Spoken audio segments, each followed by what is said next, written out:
Hello, dear students. How are you? Hope you all are doing well.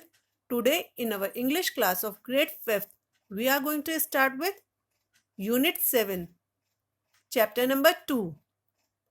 And the title of the chapter is Gulliver's Travels. So, let's read and understand this chapter.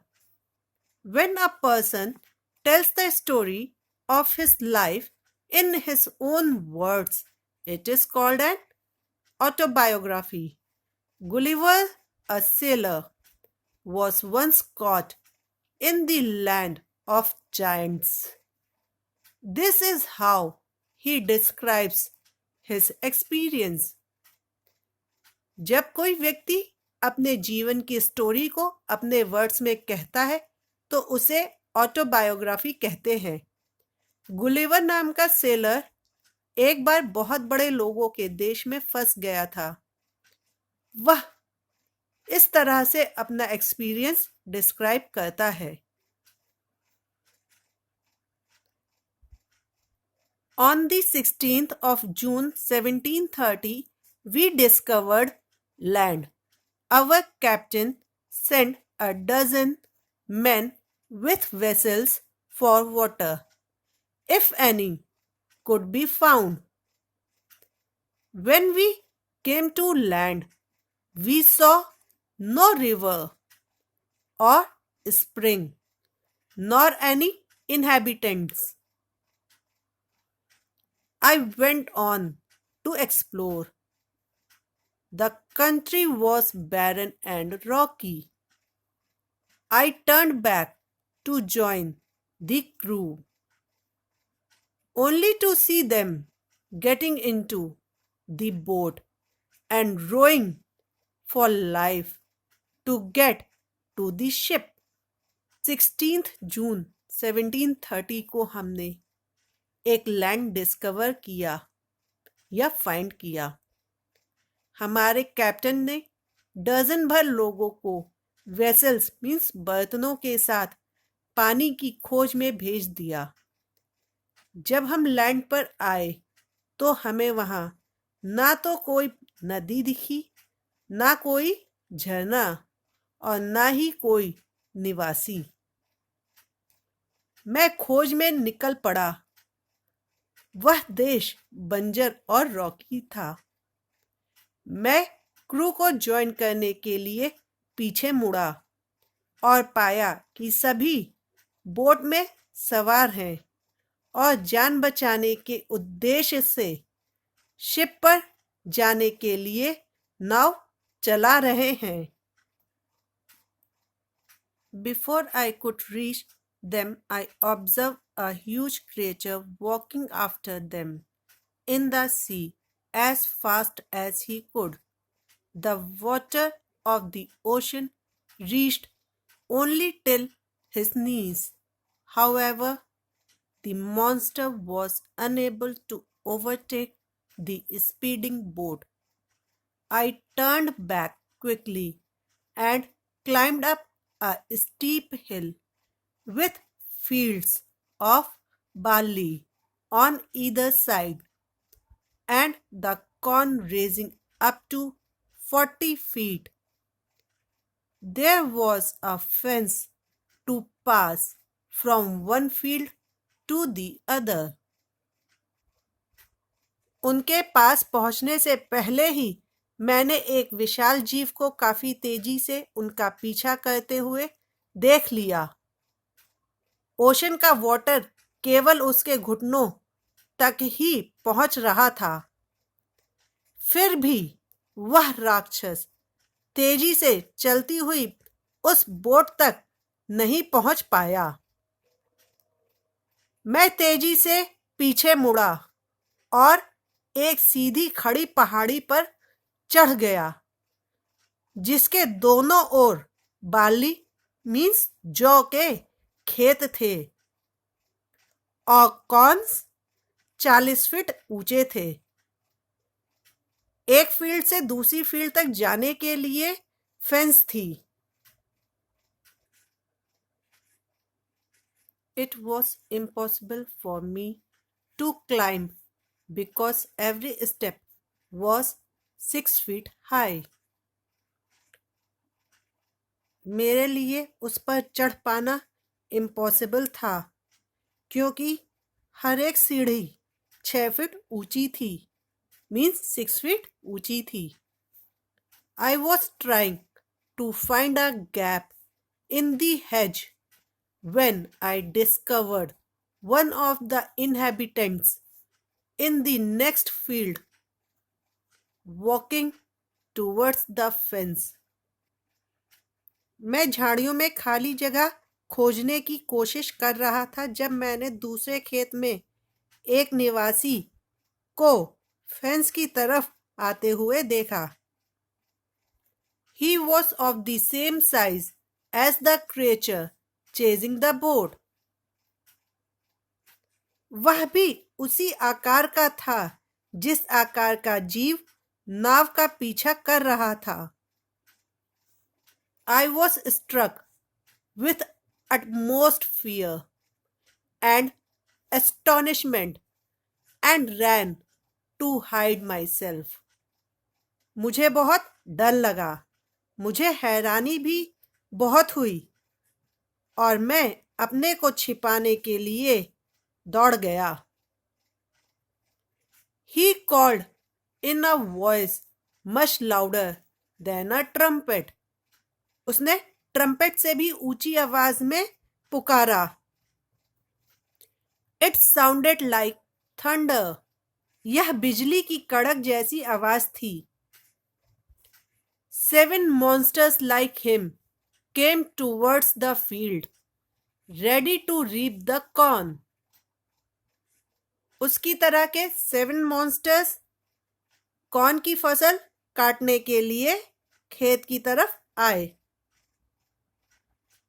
They carried a reaping hook, which was very big.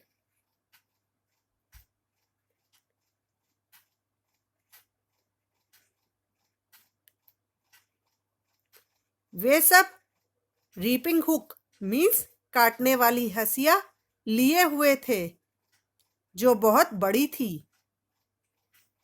When one of the reapers approached where I lay hidden, I screamed as loud as I could. फसल काटने वालों में से एक वहां पहुंचा जहां मैं छिपा हुआ था तो मैं बहुत तेज से चिल्लाया.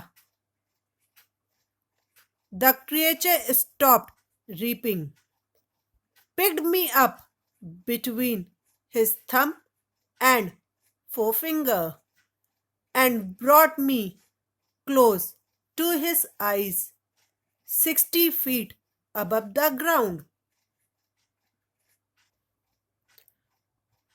उस क्रिएचर ने फसल काटना रोक दिया और मुझे अपने थंब और फोर फिंगर के बीच में उठाया और अपनी आइज के क्लोज लाया जो कि 60 फीट ग्राउंड से ऊपर था. He looked at me with curiosity and blew my hair aside to get a better view of my face. उसने मेरी तरफ क्यूरियोसिटी से देखा मीन्स जिज्ञासा पूर्वक देखा और फूंक मारकर मेरे बाल एक तरफ कर दिए ताकि मेरा चेहरा ज्यादा अच्छी तरह से देख सके. He called his friends and gently placed me on the ground. उसने अपने फ्रेंड्स को बुलाया और मुझे आहिस्ता से जमीन पर रख दिया. They all sat on the ground to take a good look at me. वे सभी मुझे अच्छी तरह से देखने के लिए नीचे बैठ गए. I walked slowly backward and forward, pulled off my hat and made a low bow towards the farmers. मैं धीरे धीरे आगे और पीछे चला. मैंने अपनी हैट उतार ली और फार्मर्स की ओर सिर झुकाकर बो किया. I tried to speak to them loudly in several languages. मैंने कई लैंग्वेजेस में जोर जोर से उनसे बातचीत करने की कोशिश की. Each time I did so, the farmer who picked me up held his ear very close to me, but in vain. हर बार जब मैं ऐसा करता था, वह किसान जिसने मुझे उठाया था अपना कान मेरे काफी नजदीक लाता था, लेकिन कोई लाभ नहीं हुआ. मीन्स कोई फायदा नहीं हुआ. Took me to his house and placed me at some distance on the dining table, which was 30 feet high from the floor. किसान मुझे अपने घर ले गया और कुछ दूरी पर रखे डाइनिंग टेबल जो जमीन से 30 फीट ऊंचा था, मीन्स 30 फीट ऊंचा था, उस पर मुझे रख दिया. Dinner was brought for the farmer in a dish which was 10 feet in diameter. किसान के लिए डिनर एक डिश में लाया गया जिसका डायमीटर 10 फीट था. The farmer's wife crumbled some bread and placed it before me. पत्नी ने कुछ ब्रेड के टुकड़े कर दिए और मेरे आगे रख दिए. In the middle of the dinner, I heard a noise behind me. Dinner के बीच में मैंने अपने पीछे एक आवाज सुनी. It was purring of a cat that was 10 times larger than an ox. यह एक बिल्ली की आवाज थी जो ऑक्स से 10 टाइम्स बड़ी थी. The farmer's wife was stroking him. Farmer की वाइफ उसे प्यार से सहला रही थी.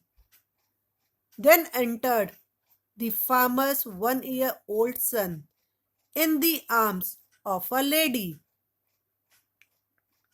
का 1 साल का बेटा एंटर किया जिसे एक लेडी ने आर्म्स में लिया हुआ था. On seeing me, the child grabbed me from the table and put my head into his mouth. बच्चे ने मुझे पकड़ लिया और अपने मुंह में रख लिया. I shouted so loudly that the baby dropped me. इतनी जोर से चिल्लाया कि बच्चे ने मुझे छोड़ दिया या ड्रॉप कर दिया. I would have broken my neck if the mother had not held her apron under me. जाती यदि किसान की पत्नी अपना एप्रन मेरे नीचे ना करती. Later she put me on her own bed and covered me with a clean white handkerchief. उसने मुझे अपने बेड पर रख दिया और एक साफ सफेद रुमाल से मुझे ढक दिया.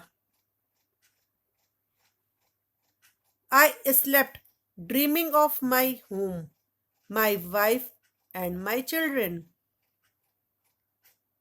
मैं सो गया अपने घर, अपनी पत्नी और अपने बच्चों के सपने देखता हुआ. You all have understood this chapter. Now go through this video twice or thrice so that you can understand this chapter in a better way. Thank you.